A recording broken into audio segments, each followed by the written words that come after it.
옛날 어느 마을 박대감은 순진한 자신의 딸 셋을 한날 한시에 혼례를 치루었다. 박대감은 금이야 오기야 키운 딸들이 걱정이었는데 그리하여 그날 밤 딸들의 방을 차례로 지나가며 상황을 살피는데 첫째 일순이의 방을 지나가는데 일순이가 깔깔거리며 웃고 있는 게 아닌가. 서방과 깨가 쏟아지는가 보구나. 둘째 이순이의 방을 지나가는데 이순이가 흑흑거리며 울고 있는 게 아닌가. 이런 고얀 놈 감히 내 딸을 울려.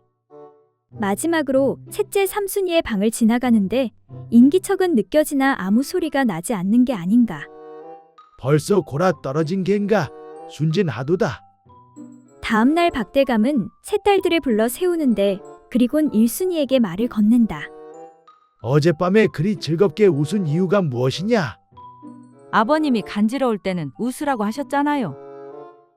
그랬지. 서방님 몸에 달린 어떤 조그만 녀석이 화가 잔뜩 나서 여기저기 간지리는데 그만 웃음이 나서요.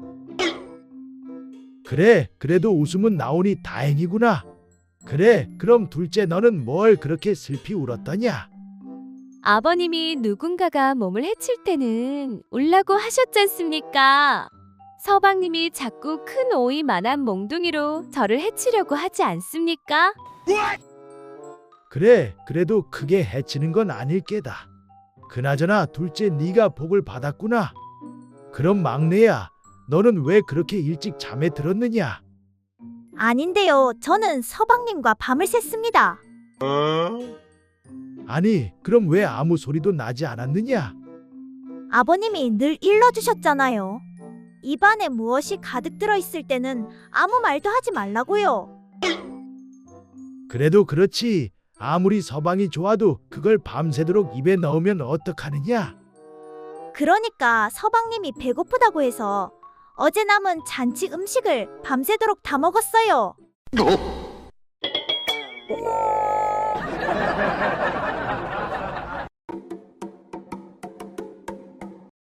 옛날 조선시대 어느 고을에 한 아름다운 여인이 살고 있었다. 그런데 그 여인은 그곳에 난 털이 심이 길어서 그 모습이 마치 말갈기와 같았다. 그래서 남편이 매번 그녀와 그 일을 할 때마다 손가락으로 털을 갈라 해친 후에야 비로소 그 일이 가능하였다. 그러던 어느 날 부부는 오랜만에 그 일을 하게 되었다. 우리 그 일을 한 지도 한참은 된 것 같은데 오랜만에 재미 좀 보자고. 남편이 평소와 같이 아내의 털을 해치다가 그만 남편의 손톱이 그녀의 그곳에 상처를 입히고 말았다. 아이고 아파라 아파. 아내는 너무나 아파서 화를 내며 두 발꿈치로 남편을 걷어차내었다. 남편은 당황하며 아내에게 괜찮냐고 물었다. 아이고, 그거 참 미안하게 됐소이다. 좀 괜찮소? 그러자 아내가 말하기로 아니 당신은 다 큰 어른이 어찌 이리도 손이 서투르십니까? 하루 이틀도 아니고 할 때마다 이러니 정말 너무한 것 아니여. 아내의 핀잔을 듣게 되자 남편도 무안하고 화도 나서 아니, 이 여편 내가 어쩌다 한 번씩 실수하는 걸 가지고 하늘 같은 남편한테 못하는 소리가 없네. 내 미안하다고 하지 않았소. 당신의 털이 보통 길어야 말이지. 뒷집 김과부랑 할 때는 털이 얼마 없어 이런 실수를 안 하는데 거참. 그러자 아내도 화를 내며 투덜거렸다. 그건 나도 마찬가지여. 앞집 박서방은 털을 가르지 않고도 잘만 하더이다. 이렇게 부부는 얼떨결에 서로의 간통 사실을 실토하고 말았다.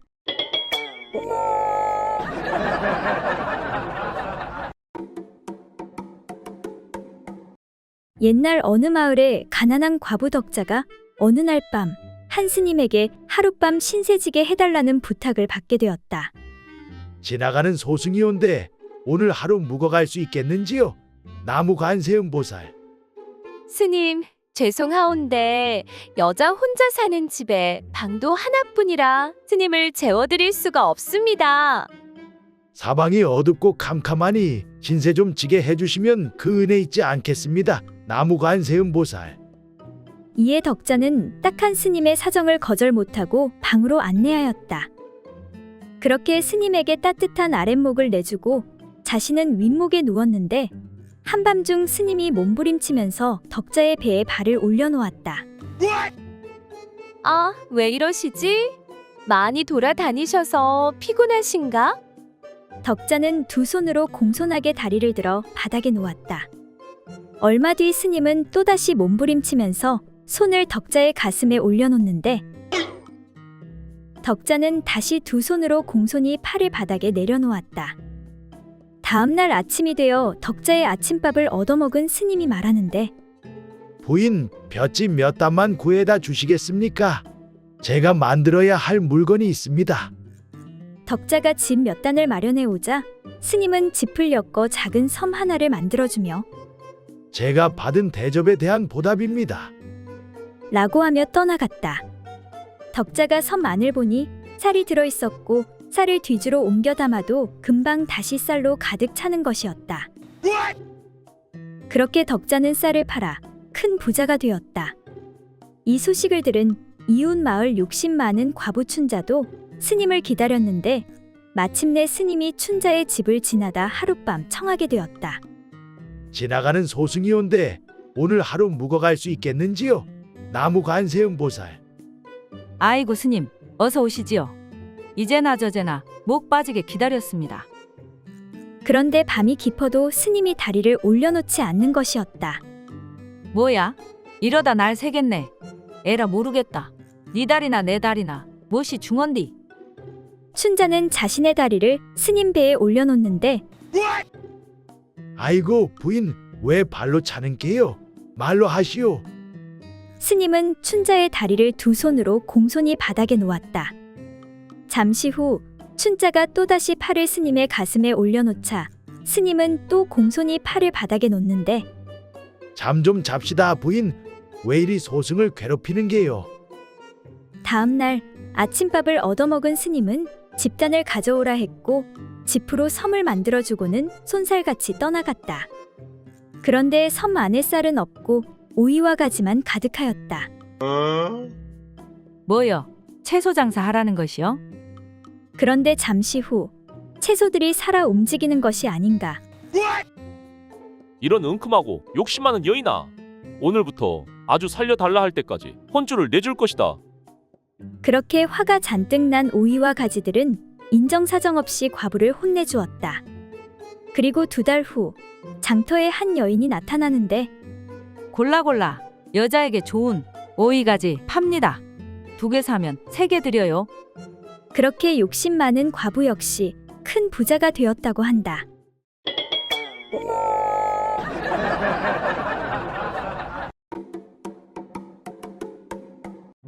옛날 어느 마을에 호라비 삼봉이가 자신이 자주 가는 과부 춘자의 주막에서 국밥을 먹고 있었다. 그러다 장사가 되지 않아 시무룩해 있는 춘자를 보고 말을 거는데 이보게 주모, 요즘 장사는 좀 어떤가? 이 시간에 손님이 왜 이리 없소? 그러게 말이오. 파리만 날려 죽겠소. 이러다 장사 접고 문 닫아야 할지도 모르겠소. 아니, 자네가 문 닫으면 나는 이제 어디 가서 국밥을 먹으라고? 그동안 국밥 많이 팔아줘서 고마웠어. 이에 삼봉이는 평소 좋아하던 주모 춘자에게 수작을 거는데 그럼 내가 제안 하나 하지. 들어볼 텐가? 그게 무엇이오? 내 새냥 줄 테니 나랑 한번 어떤가? 이 사람이 내가 과부라고 무시하시오. 허, 과부랑 호라비가 만나는데 무슨 문제 있소? 이에 춘자는 어려운 사정에 마다할 수 없었는데 정말 새냥 주시는 거요? 그렇고 말고 두말하면 입 아프지. 그럼 빨리 방으로 들어오시오. 그렇게 두 사람은 방에서 즐거운 행사를 치르게 되었고 잠시 후 뭐야, 국밥이 아직 식지도 않았네? 허, 내 가만히 생각해보니 셈을 잘못했소. 새냥이 아니라 두냥만 줘야겠소. 아니, 그게 무슨 말이오? 사내가 어찌 한 입 가지고 두말하시오? 아끼고 아낀 내 집을 내줬더니만 입 딱딱네. 그러자 삼봉이가 말했다. 허, 이보시게. 그건 다 이유가 있다네. 첫째, 일단 자네 집이 새 집이 아니었고, 둘째, 입구에 잔디도 많이 뽑혀 있고, 셋째로 방 안이 너무 추웠네. 그리고 마지막으로 막상 들어가니 방 안이 너무 넓고 컸다네. 그러니 내 어찌 새냥을 다 줄 수 있겠는가? 그 말을 들은 춘자가 맞받아치는데 아니, 이 양반이 어디서 밑장을 빼? 첫째, 새 집이 아닌 건 처음 이야기할 때 조건이 아니었소. 둘째, 잔디는 오가는 사람들이 하나둘씩 뽑아가서 이제 새순이 돋아나 손에 잡히지 않았을 뿐이고, 셋째, 아궁이가 있었는데 그쪽이 어설퍼서 불 때는 법을 몰랐고, 마지막으로 가장 중요한 넷째, 방이 너무 큰 게 아니라 들어온 살림이 쥐똥만큼 작았소.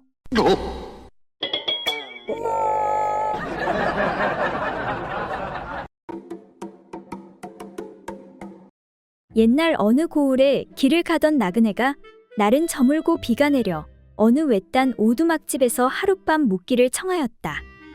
지나가는 나그네이온데 하룻밤만 묵고 가게 해주십시오. 그런데 그 집에는 혼자 된 시어머니와 과부 며느리 그리고 시집가지 않은 시누이 셋이 살고 있었다. 그리고 방이 하나뿐이어서 하는 수 없이 나그네를 부엌바닥에 재워주었다. 아이고, 부엌이 왜 이리 춥냐? 이러다 감기 걸리겠네. 나그네는 재워주는 것이 고맙긴 하였으나 춥기도 하고 불편해서 차츰 생각이 달라졌다. 이에 나그네는 꾀를 내 끙끙 앓는 소리를 냈다. 콜록 콜록. 아이고, 머리야 다리야. 너무 춥다 추워. 그러자 시누이가 어머니, 저 나그네가 딱하니 방에 들어오게 해서 윗목에서 재우도록 하지요. 하고 청하여 하는 수 없이 나그네를 방으로 들였다. 정말 고맙습니다. 나그네는 연신 고맙다고 인사를 하더니 집신을 가지고 들어와 입에 물고는 윗목에 눕는 것이었다. 아니, 집시는 왜 물고 눕는 것이요? 이를 이상하게 여긴 며느리가 연유를 묻자 나그네가 이렇게 하지 않으면 제가 잠꼬대가 심해서 다들 잠을 못 주무실 것입니다. 하고 대답한 후 나그네는 금세 코를 골며 잠에 골아 떨어졌다.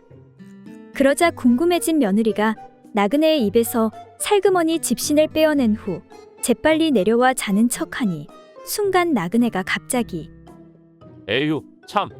저 여자 좀 데리고 잤으면 좋겠구나. 아이고, 한번 데리고 잤으면 좋겠구나. 하고 반복해 잠꼬대를 하며 여인들의 마음을 떠보는 것이었다. 그러자 며느리가 그 말을 받아 자는 척하며 아이고, 데리고 자고 싶으면 데리고 자면 되지. 안 될 건 뭐 있겠소. 라고 화답하니 나그네가 잠꼬대를 하는 척 아래쪽으로 굴러와 며느리와 즐거운 행사를 치른 후 자리로 돌아가려 하자 아랫목에 누워있던 시누이가 분한 생각이 들어 허참, 이왕에 할 거면 새 것하고 하지 헝 것하고 할 건 뭐야? 이런 제기랄. 나 같으면 새 것하고 하겠네. 하니 나그네가 다시 옆으로 굴러와 시누이와 즐거운 행사를 한 번 더 치른 후 돌아가려 하자 옆에 있던 시어머니가 허참, 이왕에 할 거면 다 할 것이지. 나 같으면 제일 비싼 골동품하고 하겠네. 이런 제기랄.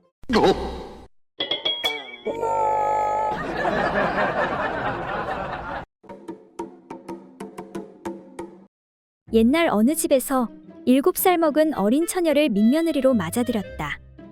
어느덧 수년의 세월이 흘러 며느리가 16살에 접어들자 이제는 음양의 이치를 알 때도 됐다고 여긴 시부모가 성급하게 며느리를 아들의 방에 들여보내 동침을 하도록 했다. 장성한 아들 역시 어린 처가 혹시 음양의 이치를 아는가 싶어서 자신의 거시기를 처의 손에다 쥐어줘 보았다. 이젠 나이도 들 만큼 들었으니 본능적으로라도 알아차릴 것이야. 며느리는 뭔지는 잘 모르지만 부드럽고 촉감이 좋은 것을 만지니 기분이 이상해져 남편의 물건을 계속 조물락거렸다. 그런데 그것이 금세 부풀어 올라 손바닥 안이 가득해져 꼭 터질 것만 같았다. 이에 덜컥 겁이 난 며느리가 얼른 잡았던 남편의 거시기를 놓고는 시부모의 방문 앞으로 달려가 아버님, 어머님, 큰일이 났어요. 이에 방 안에서 시어머니가 말하길 왜 그러느냐? 무슨 일이 생긴 것이냐? 서방님이 저에게 가죽 방망이를 손에 쥐어주어서 조물락조물락 하였더니 자꾸 커져가지고 밤새도록 놔두면 한 방에 가득 넘칠 것 같아요. 어린 며느리의 이 말에 시어머니는 장탄식을 하며 모르는 것은 손에 쥐어져도 모른다더니 내가 바로 그 짝이로구나. 염려하지 말고 다시 가서 서방이 시키는 대로 계속하거라. 그리고 잠시 후 며느리가 다시 와서 황급히 부르는데 아버님, 어머님, 또 큰일이 났어요. 그래, 이번에는 또 무슨 일이냐? 어머님 말대로 가족 방망이를 계속 조물락하였더니 갑자기 눈물을 흘리면서 껐덕껐덕 인사를 해요.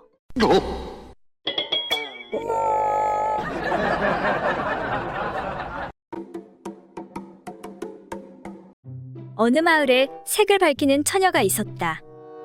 어느 날 처녀는 결혼을 하기로 결심하였다. 그런데 어떻게 하면 큰 소중이를 가진 신랑을 만날 수 있을까 고민하다가 점쟁이를 찾아가 물어보았다. 목소리가 가느다란 남자를 만나면 틀림없이 큰 소중이를 가지고 있을 것이야. 여자는 어찌저찌하여 인물도 준수하고 괜찮은 남자 중에 특히 목소리가 가는 남자와 결혼하게 되었다. 그런데 밤에 그것을 할 때마다 남편의 가느다란 목소리는 정말로 못 들어줄 지경이었다. 아이고 좋아, 아이고 좋아라, 황홀해 죽겠네. 아내는 남편의 목소리를 들을 때마다 흥이 다 빠져버려 더 이상 진도를 나가기가 어려웠다. 이제 그만합시다. 도저히 못 들어주겠네. 고민 끝에 보이는 남편과 상의를 하고 용하다는 의원을 찾아갔다. 그러니까 그거 할 때 목소리가 너무 듣기 싫다는 말이군요. 그렇다면 방법은 하나밖에 없는데 소중이를 조금 잘라내야 합니다. 부인이 고민하고 있는데 남편이 말했다. 당신의 정, 내 목소리가 듣기 싫다면 까짓것 당신을 위해 조금 잘라내도 상관없어. 그렇게 의원은 남편의 소중이를 조금 잘라버렸다. 그리고 나서 부부는 다시 밤일을 하게 되었다. 아이고 좋아, 아이고 좋아. 부인은 남편의 목소리가 굵직해져 듣기 좋긴 한데 소중이가 작아져 전처럼 흥이 나지 않았다. 아무래도 안 되겠어요. 전보다 더 못해진 것 같아요.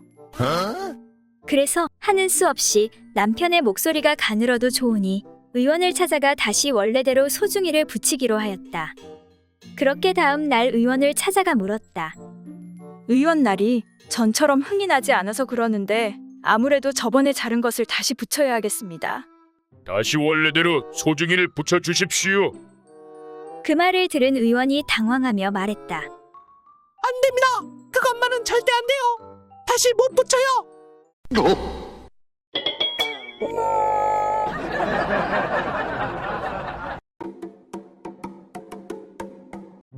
옛날 어느 대감댁 안사람인 최부인은 마음씨가 곱고 인자한 여인이었다. 그래서 그녀를 따르는 하인들이 많았는데 어느 날 최부인이 마당에서 일을 하고 있는 사월이를 보니 안색이 안 좋은 게 아닌가. 예, 사월아, 잠깐 이리 좀 와보거라. 예, 주인마님 부르셨습니까? 너 무슨 일이 있느냐? 얼굴이 안 좋구나. 왜 그러느냐? 그게 말입니다. 사실은 고민이 있어서 그렇습니다. 그래, 고민이 무엇인지 나에게 말해보거라. 그게 말씀드리기가 좀 거시기해서. 괜찮으니 어서 말해보거라. 그러니까 다름이 아니라 제 사타구니에 주먹만 한 점이 있는데 그것 때문에 창피해서 그렇습니다. 그래, 그렇단 말이지. 허나 점이 보이지 않는 곳인데 그렇게 고민할 것까지 있느냐? 일상생활에 지장이 있는 것이냐? 일상생활에는 전혀 지장이 없습니다. 그럼 부끄러워하지 말거라.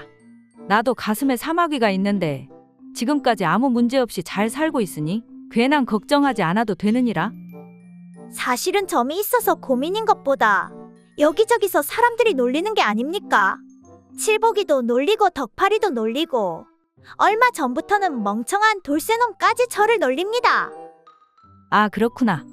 남의 단점을 놀리다니 몹쓸 것들이구나. 가만, 그런데 그것들이 어떻게 그것을 알고 설마 내 사마귀도 놀리는 것은 아니겠지? 내 이것들을 그냥 아주 요절을 내버려야 되겠구만. 흥분한 최부인에게 사월이가 주인마님, 그래도 대감마님께서는 안 보이는 큰 점은 복점이라고 칭찬해 주셨습니다.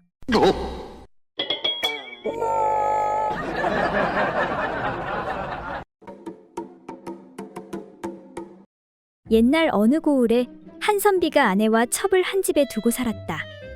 그런데 아내와 첩이 허구한 날 다투는 것이었다. 어째서 날마다 싸움만 하고 집안을 이렇게 어지럽게 하는 것이오. 아직 살 날이 많이 남았으니 제발 사이좋게 좀 지내시오. 하루는 선비가 밖에 외출했다가 돌아오니 마침 또 아내와 첩이 심하게 다투고 있는 것이었다. 이 모습을 본 선비는 큰 소리로 화를 내며 아니, 내가 그렇게 싸우지 말라고 타일렀건만 이게 무슨 짓들이오? 하고는 첩의 머리채를 움켜잡고서 내 이런 여자는 당장에 때려 죽여야 하겠소. 하고는 첩을 방 안으로 끌고 들어가는 것이었다.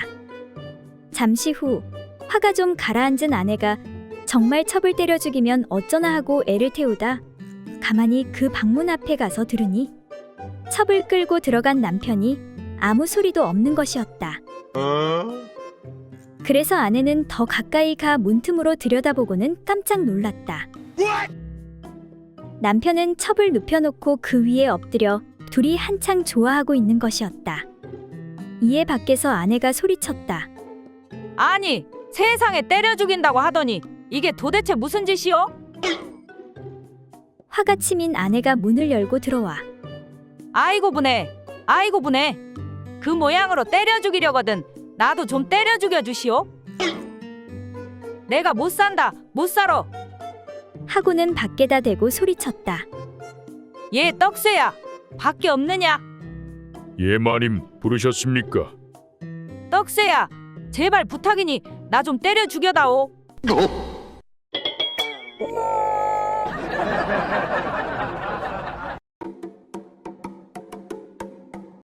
옛날 어느 과부가 대릴사위를 얻게 되어 하나뿐인 외동딸을 시집 보내게 되었다. 그리하여 옆방에 신방을 만들어 순진한 외동딸과 사위의 보금자리를 만들어 주었다. 그런데 순진한 딸은 첫날 밤에 대한 두려움 때문에 떨고 있었다. 그 일을 치르기 위해 사위가 겉옷을 벗자 이를 본 딸이 깜짝 놀라 옆방으로 달려와 말했다. 어머니, 어머니, 큰일 났어요. 남편의 가슴에 머리카락 투성이에요. 구역질이 나서 도저히 못 참겠어요. 얘야, 그게 무슨 소리니? 내 남편이 될 사람이 아니냐? 너는 그 사람을 받아들여야 하느니라. 그러니 어서 신방으로 돌아가거라. 딸이 신방으로 돌아가자 그때 마침 신랑은 바지를 벗고 있었다. 딸이 그걸 보고는 다시 어머니 방으로 곧장 달려가 끔찍한 목소리로 말했다. 어머니, 어머니, 정말로 소름 끼치는 일이에요. 그의 두 다리 사이에도 머리카락 투성이에요. 너무 무서워요. 에휴, 얘야, 이제 너는 그의 아내가 되었단다. 그러니 어서 신방으로 가서 남편과 함께 하거라. 딸이 다시 가서 방문을 열자 이번엔 남편의 물건이 매우 커져 있었다. 딸은 놀라서 기겁을 하고 다시 어머니 방으로 도망쳐 달려왔다. 어머니, 어머니, 큰일 났어요. 그래, 이번엔 또 뭐냐? 참다 못한 어머니가 딸에게 물었다. 어머니, 그 남자는 두 다리 말고 큼지막한 가운데 다리를 하나 더 가지고 있어요. 너무 무서워요. 그러자 어머니가 소리치며 말했다. 얘야, 이제 더는 못 참겠구나. 너는 여기 가만히 있거라. 내가 해결하마.